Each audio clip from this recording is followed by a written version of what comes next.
भारत माता की, भारत माता की, इनकलाब, वंदे वंदे।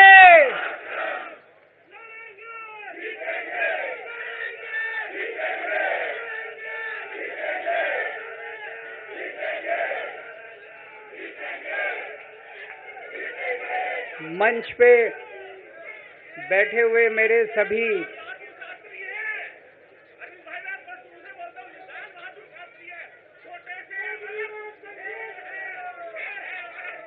शुक्रिया।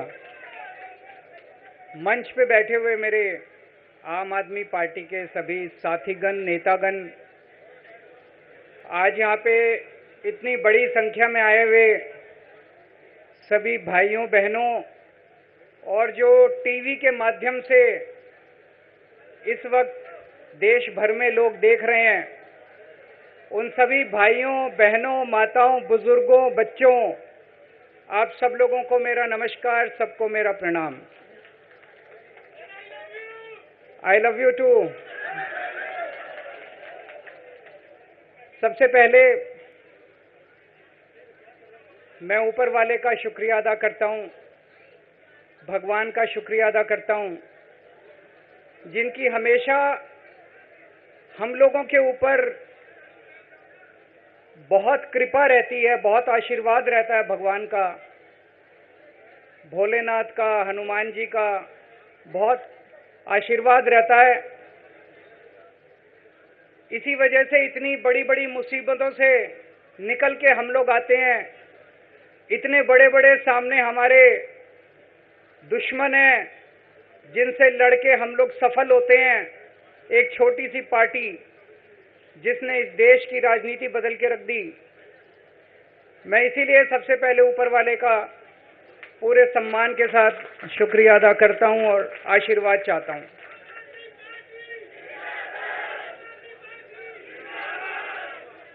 मैं उन लाखों लाखों लोगों का शुक्रिया अदा करता हूं जिन्होंने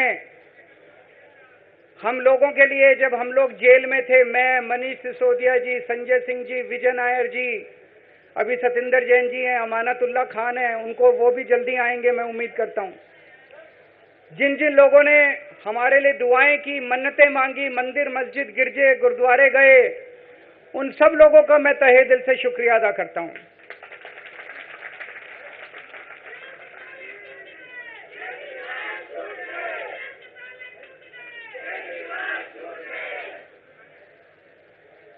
जेल में काफी वक्त मिला सोचने का, पढ़ने का, और कई किताबें पढ़ी, पॉलिटिकल किताबें पढ़ी, अपने स्वतंत्रता के आंदोलन की किताबें पढ़ी, गीता कई बार पढ़ी, रामायण पढ़ी, महाभारत पढ़ी। आज मैं अपने साथ एक किताब लेके आया हूं, ये भी मैंने कई बार पढ़ी, भगत सिंह की जेल डायरी। आप लोगों ने पढ़ी है? पढ़ना इसको जरूर, खरीद लेना, खरीद के इसको पढ़ना, भगत सिंह की जेल डायरी।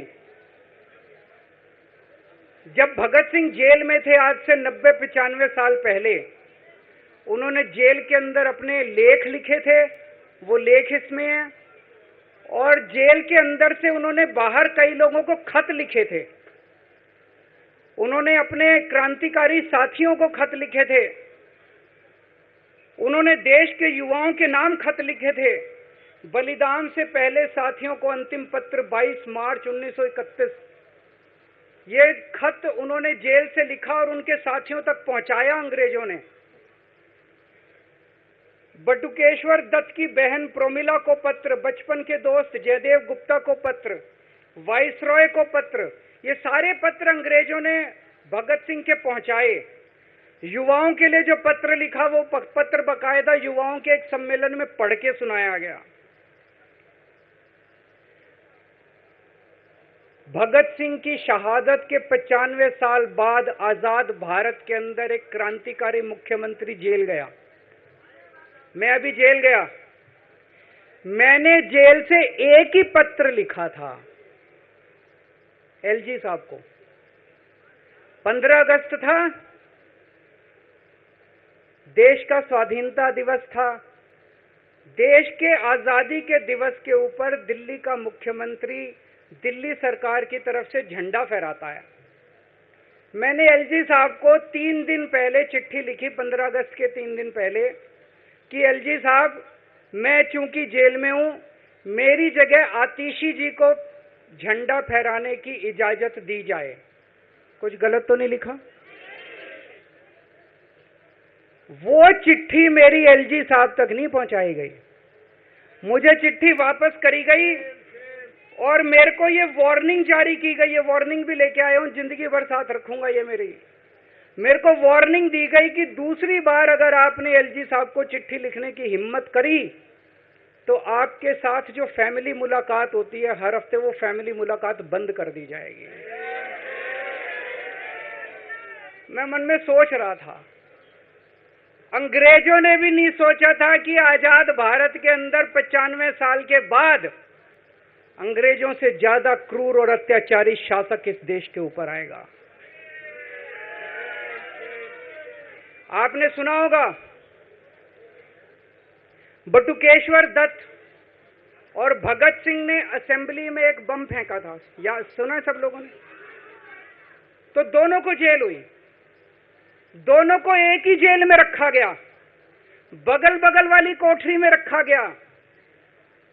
ये मैं चिट्ठी पढ़ के सुना रहा हूं आपको, भगत सिंह की, जो उन्होंने प्रोमिला को, बटुकेश्वर दत्त की बहन को लिखा। कल रात बट्टू को किसी दूसरी जेल में भेज दिया गया है, तब तक वो उनके साथ ही था भगत सिंह के। ये चिट्ठी 17 जुलाई 1930 की है। उनकी जुदाई मेरे लिए असहाय हो रही है। भगत सिंह लिख रहे हैं बटुकेश्वर दत्त की बहन को कि बटुकेश्वर दत्त की जुदाई मेरे लिए असहनीय हो रही है। आज पहला दिन है जब मैं अपने को पूरी तरह उद्विग्न पा रहा हूं और मेरे लिए हर मिनट एक बोझ बन गया है। एक मित्र से जुदा होना सचमुच सगे भाई से भी ज्यादा प्रिय थे मेरे को बटुकेश्वर। तो दोनों साथ रहते थे। 95 साल के बाद मनीष सिसोदिया और केजरीवाल एक ही केस में जेल जाते हैं। मनीष सिसोदिया को अलग जेल में रखते हैं, मेरे को अलग जेल में रखते हैं, साथ मिलने की इजाजत नहीं दी जाती। आजादी की लड़ाई जब हुई, जवाहरलाल नेहरू जेल गए, महात्मा गांधी जेल गए, बाबा साहब अंबेडकर जेल गए, चंद्रशेखर आजाद जेल गए, अशफाकुल्ला जेल गए, कितने स्वतंत्रता सेनानी जेल गए, कई कई सालों तक जेल गए। जब वो जेल जाते थे, उनसे मुलाकात के लिए उनके साथी उनसे मिलने जाया करते थे, उनके घर के लोग जाते थे, उनके रिश्तेदार उनसे मिलने जाते थे, और जब वो मिलने के लिए जाते थे वो उनसे पॉलिटिकल बातें करते थे। वो उनसे बातें करते थे कि कैसे अंग्रेजों को उखाड़ के फेंकना है, जब मिलने के लिए जेल में जाते थे। जब मैं जेल में था, एक दिन संदीप पाठक मेरे से मिलने के लिए आया। मैं भी पॉलिटिकल आदमी हूं, वो भी पॉलिटिकल, हमारी पार्टी का संगठन मंत्री है। आके उसने मेरे से पॉलिटिकल बातें करी, और क्या करता, रोमांटिक बातें थोड़ी करता।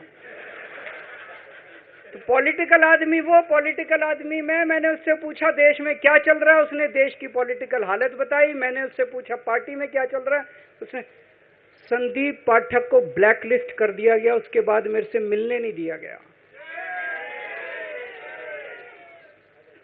भगत सिंह जब फांसी पे चढ़े, उन्होंने सपने में भी नहीं सोचा था एक ऐसा भारत होगा।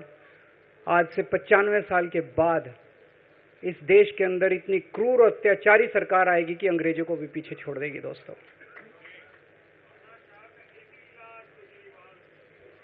मुझे जेल क्यों भेजा इन लोगों ने? ऐसा नहीं कि केजरीवाल ने कोई भ्रष्टाचार किया, वो इनको भी पता है, मेरे को भी पता है, आपको भी पता है। इन्होंने जेल क्यों भेजा मेरे को? इनका मकसद था आम आदमी पार्टी को तोड़ना। इनका मकसद था केजरीवाल के हौसले को तोड़ना, केजरीवाल की हिम्मत को तोड़ना। इन्होंने फॉर्मूला बना रखा है। आप देख रहे हो किस तरह से एमएलए तोड़ दो, एमएलए खरीद लो, ईडी भेज के डरा दो, सीबीआई भेज के डरा दो, फर्जी केस कर दो, जेल में डाल दो, पार्टी तोड़ दो। महाराष्ट्र में कैसे उन्होंने 2-2 राष्ट्रीय पार्टियां तोड़ दी। पार्टी तोड़ दो, सरकारें गिरा दो और अपनी सरकार बना लो।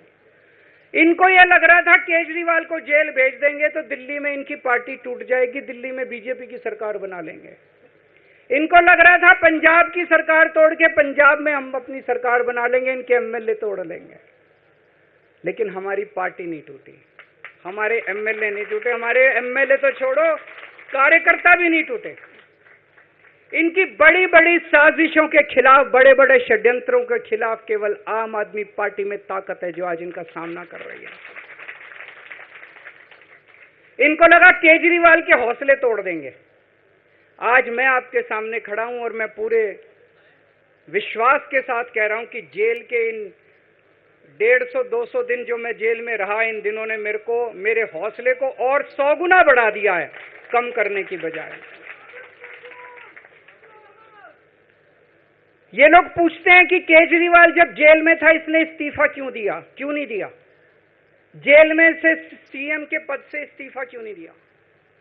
मैंने इस्तीफा इसलिए नहीं दिया क्योंकि मैं देश के जनतंत्र को बचाना चाहता था। इन्हें जो इतने फॉर्मूले बना रखे हैं, एमएलए तोड़ दो, पार्टियां तोड़ दो, एमएलए खरीद लो, डरा दो, अब एक फॉर्मूला और इन्होंने नया बनाया है। जहां जहां ये चुनाव हारे, वहां वहां के मुख्यमंत्री पे फर्जी केस करके उसको गिरफ्तार कर लो और उसकी सरकार गिरा दो। अगर मैं इस्तीफा दे देता, अगर मैं हेमंत सोरेन साहब ने इस्तीफा दिया, मैं भी इस्तीफा दे देता, इन्होंने सीतारमैया पे भी अभी केस किया है, इस सीतारमैया साहब के ऊपर इन्होंने पिनाराई विजयन के ऊपर भी केस कर रखे हैं, ममता दीदी के ऊपर केस कर रखे हैं। ये एक ऑपोजिशन के मुख्यमंत्री को नहीं छोड़ते, एक एक को पकड़ के फर्जी केस कर करके उनको जेल में डाल देते और एक एक की सरकार गिरा देते। मैं जेल में गया, अभी 10 दिन पहले सुप्रीम कोर्ट की एक बेंच ने पूछा सरकार से कि जेल के अंदर से सरकार क्यों नहीं चल सकती। बड़ा आप लोगों ने अखबार में, सुप्रीम कोर्ट ने पूछा है केंद्र सरकार से कि जेल के अंदर से सरकार क्यों नहीं चल सकती, तो जेल के अंदर से सरकार साबित कर दिया हमने। अब मैं देश के सारे नॉन बीजेपी मुख्यमंत्रियों से हाथ जोड़ के विनती करना चाहता हूं, अब अगर प्रधानमंत्री जी हिम्मत करें आप पे फर्जी केस करके आपको जेल में डालें, इस्तीफा मत देना, किसी हालत में इस्तीफा मत देना, जेल से सरकार चलाना हम सबको मिलकर। ऐसा नहीं कि हम पद के लालची हैं, ऐसा नहीं कि मुख्यमंत्री पद हमारे लिए महत्वपूर्ण है, इसलिए क्योंकि हमारे लिए हमारा संविधान जरूरी है, हमारा देश जरूरी है, जनतंत्र जरूरी है, जनतंत्र को बचाना जरूरी है। इतने भारी बहुमत से जीती हुई सरकार, एक बार 70 में से 67 सीट आई, एक बार 70 में से 62 सीट आई, और आप पकड़ के जेल में डाल दोगे और कहोगे इस्तीफा दे। मैं सारे मुख्यमंत्रियों से आज हाथ जोड़ के विनती करना चाहता हूं, इनका ये नया फॉर्मूला भी आम आदमी पार्टी ने फेल कर दिया है, जो इन्होंने नया फॉर्मूला बनाया।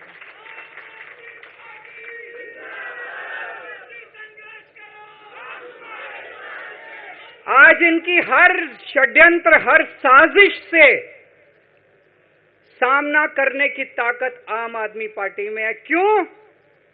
क्योंकि हम ईमानदार हैं। दिल्ली में सरकारी स्कूल थे, गरीबों के बच्चे सरकारी स्कूल में पढ़ने जाया करते थे। सरकारी स्कूलों की हालत बहुत खराब थी, गरीबों के बच्चों का कोई भविष्य नहीं था। 16 लाख बच्चे दिल्ली के सरकारी स्कूलों में पढ़ते थे।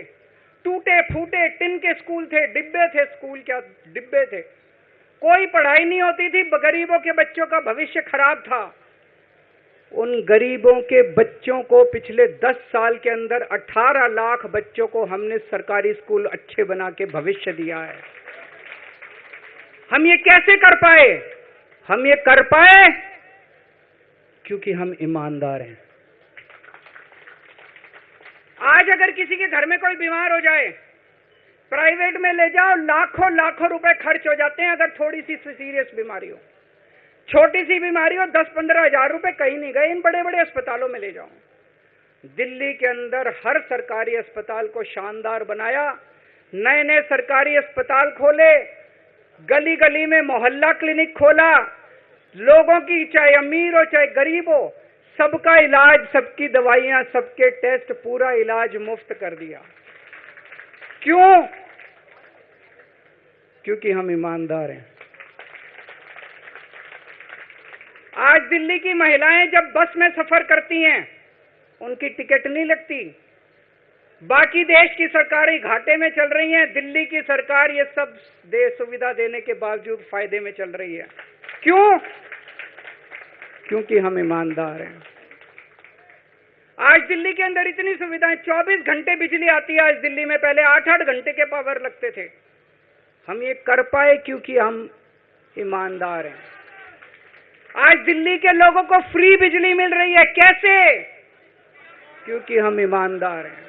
आज दिल्ली में जगह जगह सीसीटीवी कैमरे लग गए, स्ट्रीट लाइट्स लग रही हैं, लोगों को तीर्थ यात्रा कराई जा रही है। इतने कच्ची कॉलोनियों के अंदर पिछले 75 साल में इतनी सड़कें और गलियां नहीं बनी जितनी पिछले 10 साल के अंदर हमें सड़कें और गलियां बना दी।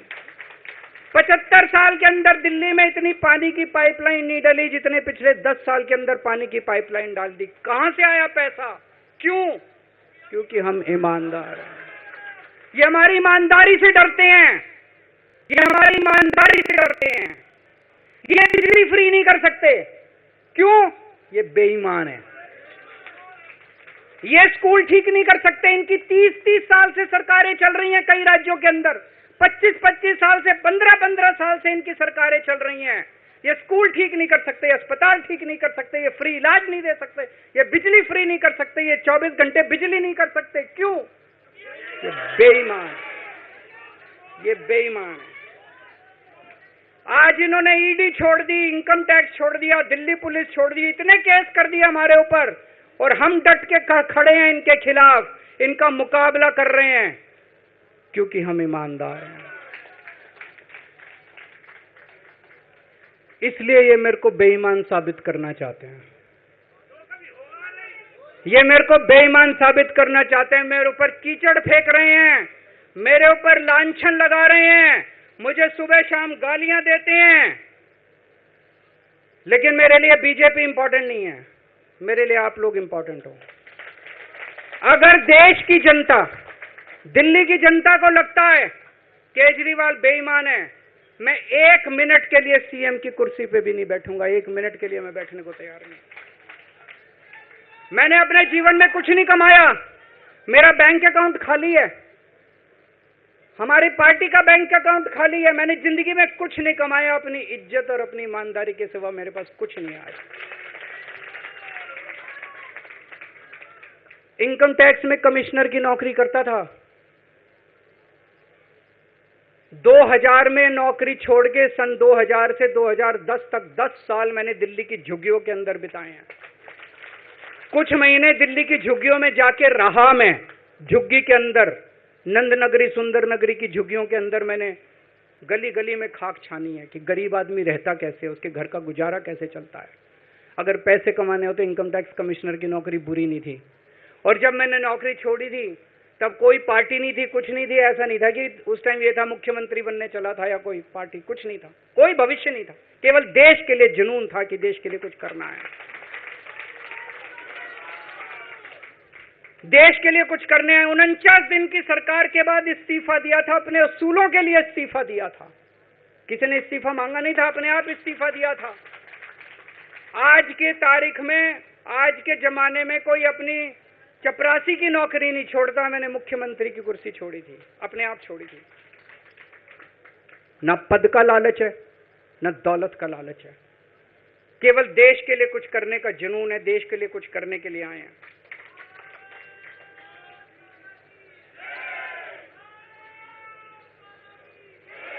इन्होंने मेरे ऊपर आरोप लगाए, मनीष जी के ऊपर आरोप लगाए हैं। इस देश का जो सबसे कठोर कानून है, ईडी का कानून, पीएमएलए, जिसमें बेल भी नहीं मिलती, बेल मिलनी भी मुश्किल है, उसके अंदर हमारे ऊपर तरह तरह के इन लोगों ने आरोप लगाए हैं।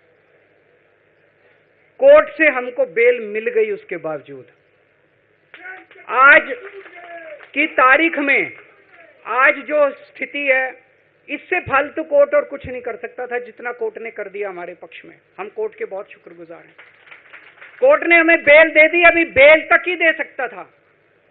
अब ये केस चलेगा। मैंने वकीलों से पूछा, मैंने कहा मेरा दिल कहता है कि जब तक ये मैं कोर्ट से बरी होके ना आ जाऊं तब तक मैं सीएम की कुर्सी पे नहीं बैठूंगा। उन्होंने कहा जी ये 10 साल चलेगा केस, कोई कह रहा है 15 साल चलेगा केस, कोई कह रहा है 20 साल चलेगा केस।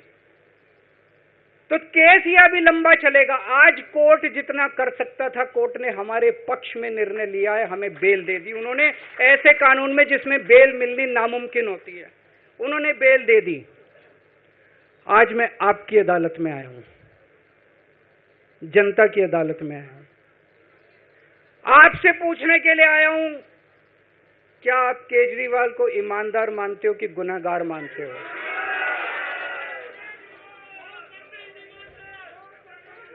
मैं दिल्ली की जनता से पूछना चाहता हूं, मैं देश की जनता से पूछना चाहता हूं कि क्या केजरीवाल ईमानदार है कि गुनहगार है? दोस्तों,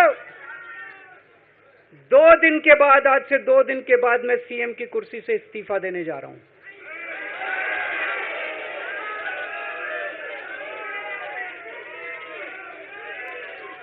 और मैं तब तक सीएम की कुर्सी पे नहीं बैठूंगा जब तक जनता अपना फैसला ना सुना दे। मैं जनता के बीच में जाऊंगा, गली गली में जाऊंगा, घर घर में जाऊंगा, और जब तक जनता अपना फैसला ना सुना दे कि केजरीवाल ईमानदार है, तब तक मैं सीएम की कुर्सी के ऊपर नहीं बैठूंगा।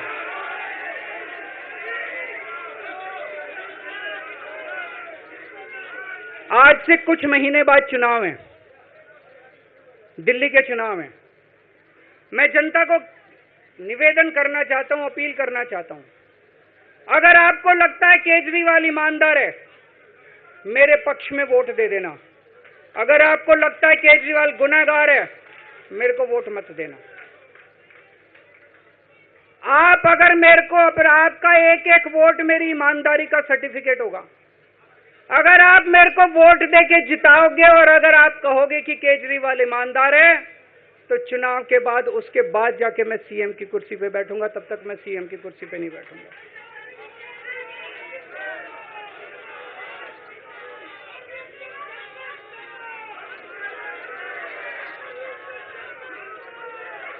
आपको लग रहा होगा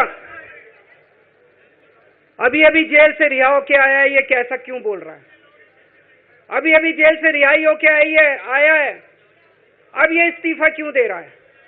इन्होंने मेरे ऊपर आरोप लगाया है, इन्होंने आरोप लगाया है कि केजरीवाल चोर है, इन्होंने आरोप लगाया है केजरीवाल भ्रष्टाचारी है, इन्होंने आरोप लगाया है केजरीवाल ने भारत माता के साथ धोखा किया है। ये करने के लिए नहीं आया था मैं, सत्ता से पैसा और पैसे से सत्ता, इस खेल के खेलने के लिए मैं नहीं आया था।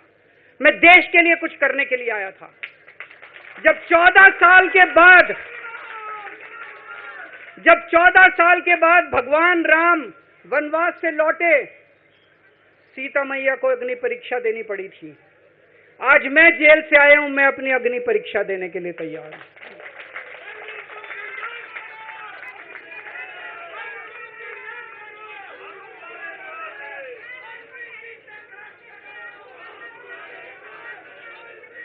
ये कुछ लोग बोल रहे हैं सुप्रीम कोर्ट ने कुछ कंडीशंस लगाई हैं, काम नहीं कर पाएंगे। पिछले 10 साल में इन लोगों ने कंडीशन लगाने में कोई कसर छोड़ी थी? एलजी साहब ने कंडीशन लगाने में कोई कसर छोड़ी थी?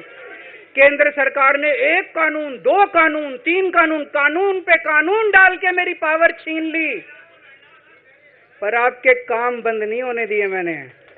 ये कंडीशन हमारे लिए कोई वो नहीं रखती, कोई हमारे लिए अड़चन पैदा नहीं करती ये कंडीशन।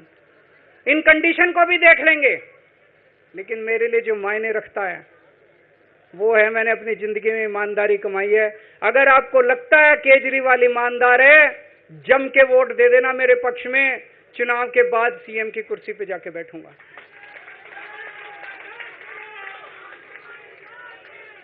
फरवरी में चुनाव है। आज इस मंच से मैं मांग करता हूं कि ये चुनाव नवंबर में कराए जाएं, महाराष्ट्र के साथ कराए जाएं, तुरंत कराए जाएं चुनाव। और जब तक आपका फैसला नहीं आएगा, तब तक मैं जिम्मेदारी नहीं संभालूंगा। और मैं, जब तक चुनाव नहीं होते, मैंने जैसे बताया 2 दिन के बाद मैं अपना इस्तीफा दूंगा।